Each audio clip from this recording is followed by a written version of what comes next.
Hello বন্ধুরা, কেমন আছো তোমরা সবাই? স্বাগত জানাই নতুন একটা ভিডিওতে। তো আজকে আমি নতুন একটা ভিডিও চলে এসেছি আবার। পার্ট 1 তোমরা দেখোনি তো কমেন্টে অথবা ডিসক্রিপশনে লিঙ্ক দেওয়া আছে, পার্ট 1 অবশ্যই দেখে নেবে। তো এবার দেখো, আমার মামা বাড়িতে চলে এসেছি। আর এখানে আমরা শোবো, আমি আর আমার দাদা এখানে শোবো। তোমরা যদি জানো তাহলে জানো যে মামা বাড়িতে আমি এসেছিলাম। তা এখানে আমি আমার একটা হেডফোন নিয়ে নিয়েছি, আমার দাদার হেডফোন, এটা আমার হেডফোন আছে, আমার ইয়ারবাডস আছে। তারপরে সারা রাত ধরে এইসব ফটো এডিটিং করছিলাম, কারণ দাদা তো ইনস্টাগ্রামে পোস্ট করে। এই দেখে ফটো এডিট করতে দম বেরিয়ে গেছিলো। আর সকালবেলা একটুও ভিডিও করার টাইম হয়নি, তাই সকালবেলা উঠেই চলে গেছিলাম দিদির বাড়িতে। দিদিকে আজকে বাড়িতে দিয়ে যাওয়ার কথা, কারণ কালকে তো স্বাদ। কালকে সবাই এমনিতেই যাবো, কিন্তু আজকে দিদি একা যাবে।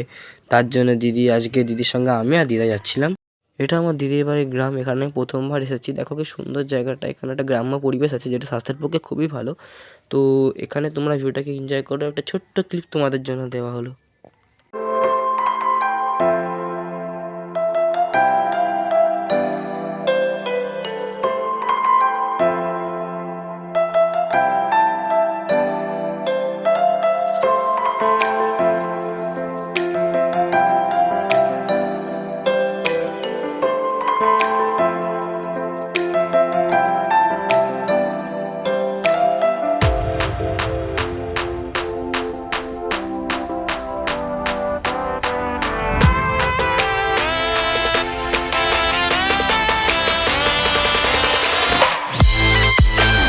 এবারে আমরা এসে গেছিলাম দিদির বাড়িতে।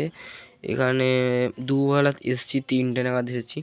তাও জোর করে মিষ্টি খাওয়ালো, বারণ করছিলাম তাও মিষ্টি খাইয়েছে।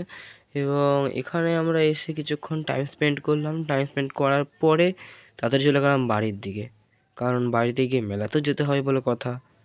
এখানে আমাদের বিটুকে দেখো, বিটু এখানে হাগু করে দিয়েছে, তার জন্য ওর মা এখন প্যাম্পাস খুলছে। সত্যি মায়েদের আলাদাই ঝামেলা হয়, কালকেই বুঝলাম। এখানটা স্মাইলি ফেস দিয়ে দিলাম, কারণ এখানে হাউ করেছে তো। এটা দেখতে ভালো লাগবে না, কারণ অনেকে খাওয়ার সময় দেখছো তো, এই জন্য।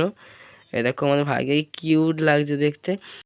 যাদের ভাইকে কিউট লাগছে অবশ্যই কমেন্টে একটা কিউট বলে কমেন্ট করে দেবে, যাতে আমি বুঝতে পারি যে হ্যাঁ, তোমারও ভাইকে কিউট লাগছে। এবং তোমাদের যদি ভিডিওটাকে ভালো লাগে থাকে চ্যানেলকে সাবস্ক্রাইব করে দেবে, ভিডিওটাকে লাইক করে দেবে, এবং কমেন্টে পার্ট 3 বলে কমেন্ট করতে ভুলবে না। তাই আমি অবশ্যই পার্ট 3 আনবো, যেখানে আমরা মেলায় যাব।